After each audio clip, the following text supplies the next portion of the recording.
Мы сегодня с вами осмотрели комплекс Ингургэс в части проведения ремонтных работ деривационного тоннеля. Как всем известно, 20 января была остановлена станция в связи с необходимостью проведения ремонтных работ.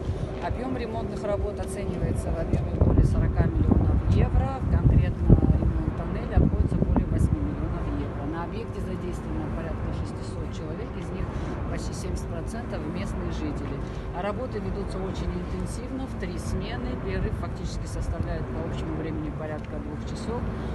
Нас радует то, что мы увидели, насколько оперативно и быстро проводятся работы. И, конечно, хотелось бы, как особое важное значение имеющие сроки проведения работ, отметить, что у нас есть все шансы запустить станцию ранее того срока, который оговаривался ранее. Поэтому я, конечно, хотела бы, чтобы коллеги более подробно сказали, когда мы ожидаем запуск станции, для того, чтобы мы могли понимать, что этот вопрос у нас закрыт.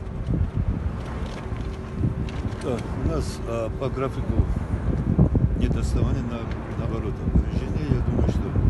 Я уверен, что станция 1 мая уже будет работать в сети. 1 мая. Это крайний срок. Да, хотела бы здесь сказать, что у нас изначально срок ориентировочно планировался 10 мая. То есть мы на 10 дней раньше запустим станцию. 10 дней раньше.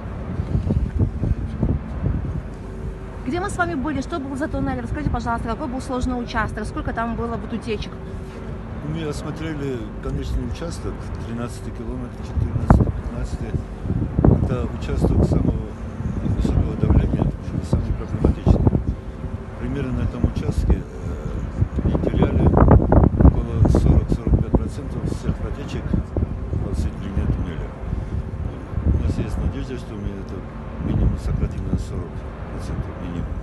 Это трудно сказать, но результат будет обязательно. А сейчас мы находимся перед вспомогательной штольней. Это один из входов в туннель. Там тоже идут работы по обделке, цементированию, укреплению и так далее. Какая протяженность здесь? Вот эта подходная штольня 700 метров.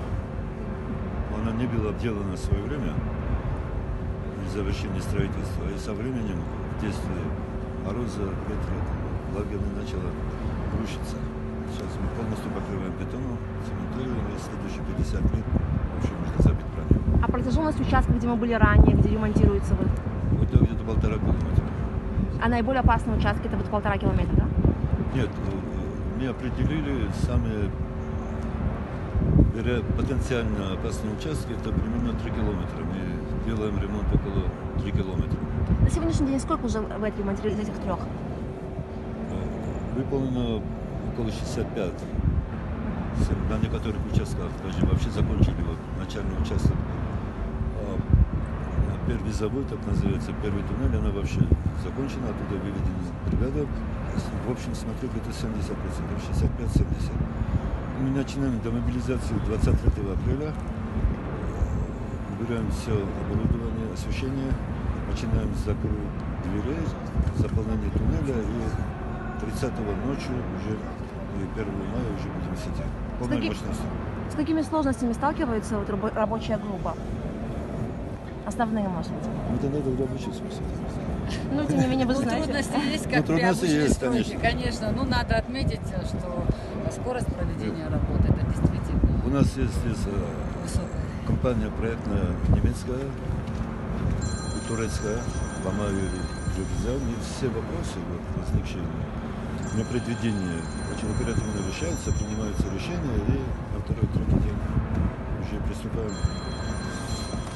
Работы проводятся 22 часа из 24, которые в сутки. 3 смены работают.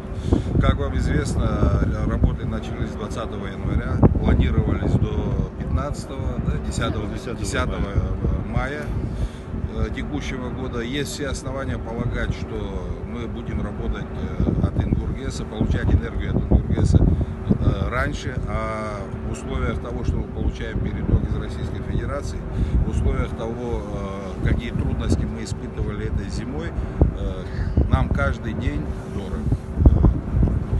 Ну и еще, что хочется сказать, лишний раз в процессе проведения работ убедились в том, что они были крайне необходимы и именно в этом году. Спасибо всем. Спасибо.